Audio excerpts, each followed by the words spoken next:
नमस्कार साथियों, मैं सोनम पाठक स्वागत करती हूँ आपका चहल एकेडमी के इस प्लेटफॉर्म पे, जहां आज हम लोग बात करने वाले हैं भारत के उस महान क्रांतिकारी की जिनके कलम की काव्य शक्ति और विचारों में राष्ट्रवाद का तेज हिंदुत्व के महान प्रणेता वीडी सावरकर के नाम से हम संबोधित करते हैं। वीडी सावरकर जी की यह स्वतंत्रता संघर्ष की यात्रा कैसी रही है, आइए समझते हैं आज के इस वीडियो में। वीडी सावरकर जी की अगर हम बात करें तो यहाँ पर इन्हें स्वतंत्र वीर के नाम से भी जाना जाता है।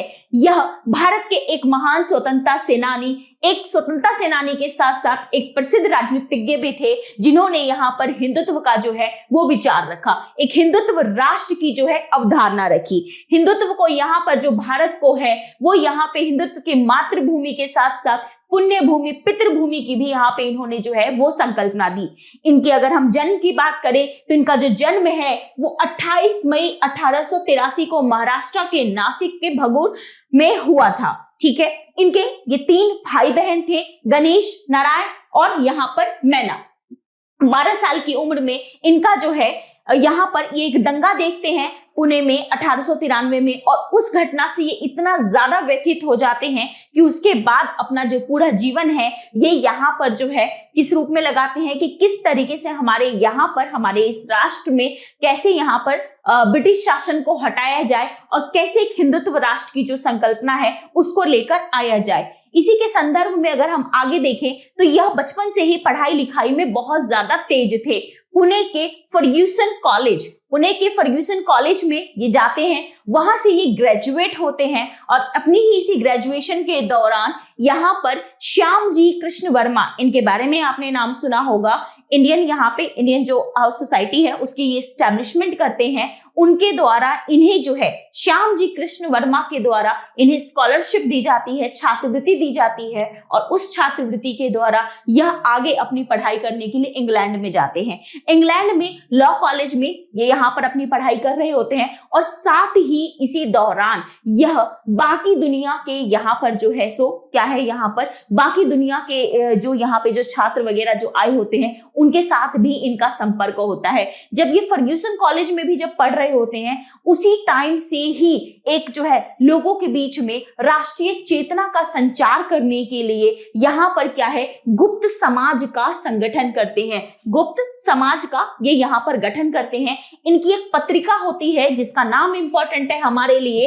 आर्यन वीकली। ठीक है, हस्तलिखित पत्रिका। इन्हें क्यों मैंने कहा था कि कलम में काव्य का तेज, यहाँ पर जो है कलम में काव्य की कैसी शक्ति है, क्योंकि ये यहाँ पे आर्यन वीकली इनकी ये जो आर्यन वीकली है ये हस्तलिखित होती है, जो यहाँ पर इसमें ये विभिन्न विषयों को शामिल करके उसमें अपने लेख लिखते हैं। इनकी जो विचार होते थे, जो इनकी लेखन शैली होती थी वो इतनी उत्तेजनक होती थी कि लोगों के मध्य कहते हैं कि वह वहां पे लोगों को जो है बिल्कुल यहाँ पर एक क्रांति का एक रोष भर देती थी, जिससे वो ब्रिटिश के यहाँ पर खिलाफ हो सके। यहाँ पर अगर हम बात करें तो आगे चलकर यहाँ पर जो है सो इटली, नीदरलैंड, अमेरिका, ऐसे अलग अलग यहाँ पर जहां भी अगर वैश्विक जो चर्चाएं होती थी उन चर्चाओं में ये अपनी नियमित भागीदारी करते थे और कोशिश करते थे कि कैसे यहाँ पर जो है सो लोगों को जो है वो शामिल किया जा सके, जिससे क्या हो इस देश को जो है वो आजादी दिलाई जा सके, ब्रिटिश शासन का विरोध किया जा सके। इसी के संदर्भ में इन्होंने एक संगठन की स्थापना की जिसे हम मित्र मेला के नाम से जानते हैं। ये जो 1904 में जो मित्र मेला है ये क्या है, एक अभिनव समाज के रूप में विकसित हुआ था, जिसका मेन यही था कि क्या होगा इस भारत में जो है वो कैसे क्रांतिकारी गतिविधियों के द्वारा कैसे यहाँ पर जो है वो ब्रिटिश शासन को उखाड़ के फेंका जा सकता है। यही समाज बाद में हमें जब आगे लाला हरदयाल के द्वारा गदर पार्टी की स्थापना होती है तो उसकी स्थापना में भी हम इसके योगदान को देख सकते हैं। इसी के द्वारा जो इनके भाई थे गणेश सावरकर, 1909 में जब मार्ले मिंटो अधिनियम आता है तो उस मार्ले मिंटो अधिनियम, जिसमें आपको पता है कि पहली बार मार्ले मिंटो अधिनियम में पृथक निर्वाचन मंडल लेकर आया जाता है। अब आप लोग सोचेंगे ये पृथक निर्वाचन मंडल क्या होता है, तो इसमें ये किया गया था, हम कहते हैं कि समझते हैं कि पृथक निर्वाचन मंडल में यहाँ पर मुस्लिम्स के लिए जो है वो पर्टिकुलरली क्या किया गया था कि चुनाव के क्षेत्र में उनके लिए एक अलग से जो है वो अपना एक क्षेत्र एक निर्धारित कर देना। ऐसे समझते हैं जैसे अभी क्या है हमारे पास कि कोई भी व्यक्ति क्या होगा, किसी को भी मतदान दे सकता है और कोई भी चुनाव लड़ सकता है, लेकिन पृथक में ऐसा नहीं होगा। यहाँ पे सेपरेट एक कम्युनिटी के लिए जो लीडर खड़ा होगा उसी कम्युनिटी के लोग वहां पर उसको वोट दे रहे हैं। एक कंप्लीट एक सेपरेशन, जिसे हम कहते हैं कि भारत के विभाजन की जो नींव है वो नींव कहीं ना कहीं हमें मार्ले मिंटो में अधिनियम में दिखाई देने को मिलती है। तो इसका विरोध किया जाता है गणेश सावरकर के द्वारा कि ये यहाँ पर हिंदू मुस्लिम विभाजन की कोशिश की जा रही है। और इसी के संदर्भ में आगे चलकर जो है सो गणेश सावरकर भी यहाँ पे वीडी जो सावरकर है उनके द्वारा भी कई यहाँ पर जो है वो विरोध प्रदर्शन होते हैं और इसी संदर्भ में उन्हें जो है वो गिरफ्तार करने के लिए ब्रिटिश सरकार प्रयास करती है। जिस दौरान इनकी गिरफ्तारी की जाती है वो वहां से बच के निकल जाते हैं और चले जाते हैं पेरिस में मैडम भिकाजी कामा के यहाँ पे। ठीक है, मैडम भिकाजी कामा के पास जाते हैं, लेकिन कुछ ही समय बाद उन्हें जो है गिरफ्तार कर लिया जाता है। तो कहीं ना कहीं जो उनका बचने का यहाँ पे जो प्रयास था वो असफल हो जाता है। 1924 में इन्हें यहाँ पर रिहा किया जाता है और रिहा करने के बाद यह जो इनका परंपरागत क्षेत्र था महाराष्ट्र का, वही रत्नागिरी में ये रहते हैं। वहां पे ही अपना इनका जो अपना पूरा कार्य क्षेत्र था कि कैसे जो है यहाँ पर जो है सो हिंदुज्म को जो है बढ़ाया जाए, उसी क्षेत्र पे ये काम करते रहते हैं। इनसे काफी सारे नेता लोग भी मिलते हैं जो उस टाइम के सबसे बड़े अग्रणी नेता रहे हैं, या अभी भी जो हमारे लिए बहुत सम्मानजनीय जो हमारे नेता रहे हैं। हम कोई भी उस टाइम के प्रमुख नेताओं का नाम ले सकते हैं, चाहे हम महात्मा गांधी की बात करें, हम यहाँ पर नेहरू जी की बात करें, यहाँ पर हम अम्बेडकर जी की बात करें। अलग अलग नेता इनसे मिलते रहे और ये यहाँ पर क्या है अपना इसी रत्नागिरी क्षेत्र में ये अपना काम अपना कर रहे थे। और वहां पे ही आगे चलकर इन्हें क्या होता है, फाइनली ये जो है सो 1937 तक अपना ये रत्नागिरी में ही रहते हैं। उसके बाद ब्रिटिश सरकार भी इन्हें अप्रोक्स जो इन्हें एक नजरबंदी के दायरे में जो रखा हुआ था, उस नजरबंदी से इन्हें जो है वो रिहा कर दिया जाता है। बाद में क्या होता है, जब सेकेंड वर्ल्ड वॉर का टाइम आता है, याद रखिए 1937 ये फ्री हो रहे हैं और 1939 से 1945 भारत में वो एरा है जब पूरे विश्व में विश्व युद्ध हो रहा है। जाहिर सी बात है विश्व युद्ध में ब्रिटेन भी विश्व युद्ध में भागीदारी ले रहा है और उसको भारतीय सैनिकों की सहायता की आवश्यकता है। तो उसने यहाँ पर भारतीय सैनिकों को जब लेके जाना है तो यहाँ पर जो वीडी सावरकर है उनका जो है वो हिंदू महासभा के एक अध्यक्ष के तौर पर वो यहाँ पर उस प्रयास को उसको जो है वो समर्थन करते हैं और कहते हैं ठीक है सैनिकों को ले जाया जा सकता है।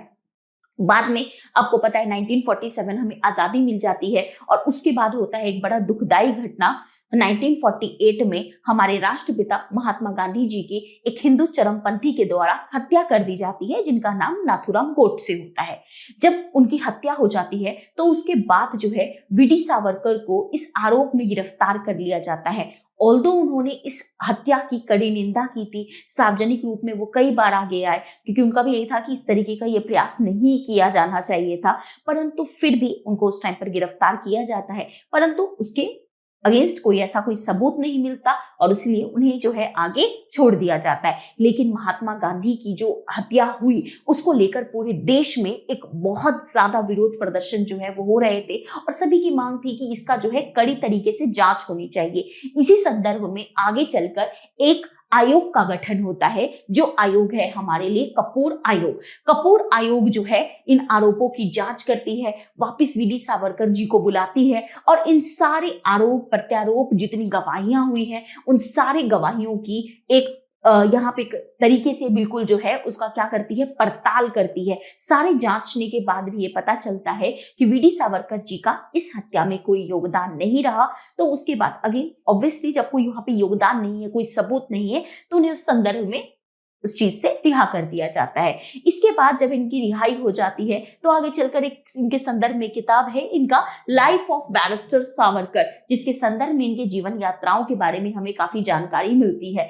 आगे चलकर 1966 तक ये अपना इसी क्षेत्र को आगे बढ़ाते रहते हैं, लेकिन आगे 1966 जब आता है तो ये कहते हैं कि नहीं अब क्या है, अब मेरी लाइफ के जो भी मेरे मिशंस थे, जो मेरा लक्ष्य था, वो मेरा लक्ष्य पूरा हो चुका है। तो फिर ये उपवास के द्वारा अपना जो है आगे अपना जीवन का अंत कर देते हैं और इसी संदर्भ में 26 फरवरी 1966 को इनकी जो है वो डेथ हो जाती है। तो ये हमने पढ़ा क्या है, वीडी सावरकर से जुड़े हुए जितनी भी घटनाएं हैं उन घटनाओं का हमने रेफरेंस देखा। अब उन एक एक घटनाओं को यहाँ पे क्रमवार बताया गया है, एक बार फटाफट रिकॉल कर लेते हैं। ठीक है, तो क्या है वो घटनाएं? वो घटनाएं हैं कि 28 मई 1883 को इनका जन्म होता है। चलिए ठीक है, समझा। 1910 में गिरफ्तार किए जाते हैं पहली बार।